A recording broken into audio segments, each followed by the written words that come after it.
Hi, this is Gilles, the radio proper. You know, sometimes radio isn't the best means of communication. Oh no, don't smash your phone. But that is true. If, for instance, I have someone who's guarding a post somewhere, a couple hundred meters away, a quarter mile, or even, a couple miles away, why use a radio?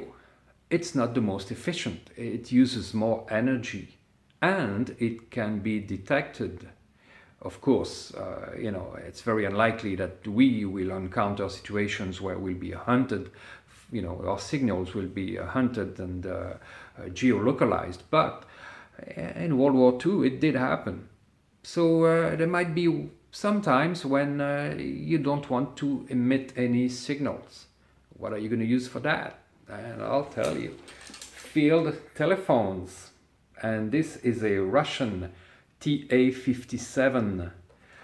It's pretty clunky. I think it's made of bakelite.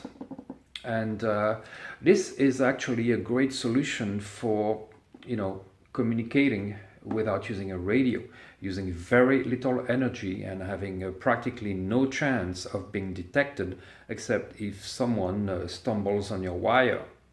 But, you can communicate very long distances with this. I'm talking almost 200 kilometers, 100 miles. Now, of course, a lot of these phones work for, 2-3 miles, or, up to 20 some miles. And of course, you would have to use much heavier gauge wire to go greater distances. But, in our cases, all we need is maybe a few hundred meters, a few hundred yards.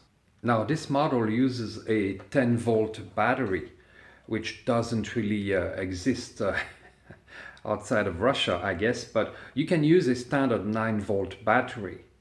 Lots of models use batteries like D cells, for instance, the very well-known TA312, the American phone. But some other phones don't use batteries, and you can use them with probably up to maybe 2 or 3 miles, and it simply doesn't have any energy source. I'm thinking about the TA1 or the French field phones that don't use batteries at all. And I really should have gotten one of those, a pair of these phones. But, the TA-57 was really, really cheap, about $30. So that's all I can afford for now. And it will be enough to do some testing and see how well these phones work.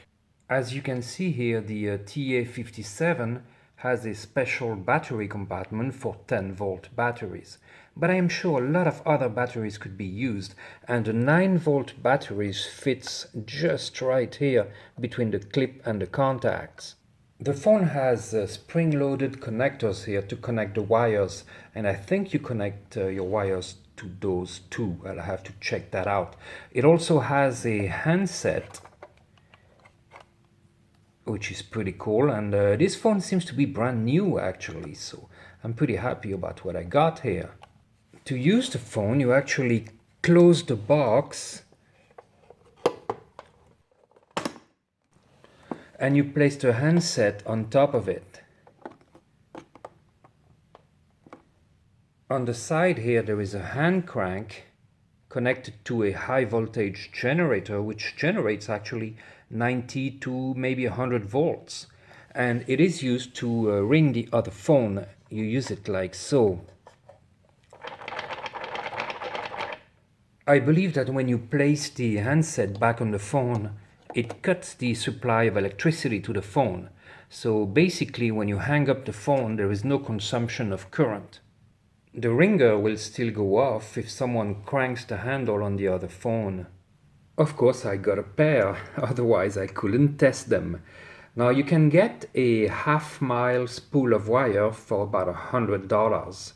I'm not going to get that right away. I'm just going to use speaker wire. I've set up the TA-57, actually the two of them here on the terrace.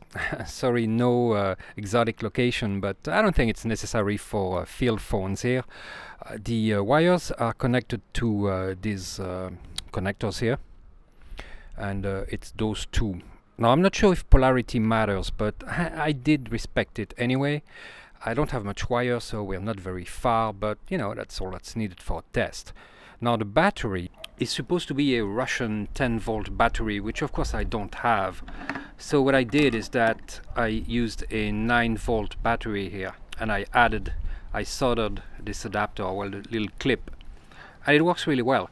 You can use the battery by itself, and it goes this way with the minus on the right, and it does fit with the little clip that's inside. But if you knock the phone, it actually knocks the battery out, so that's not really good. I much prefer to have this little clip here. Now the perfect thing to do would be to use a 3D printed adapter, and I think I'm going to look into that. My lovely girlfriend is at the other end of the line, so let's just give her a call.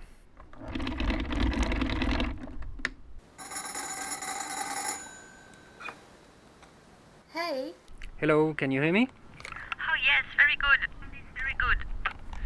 Yeah, it's working pretty well. So, what are we doing tonight?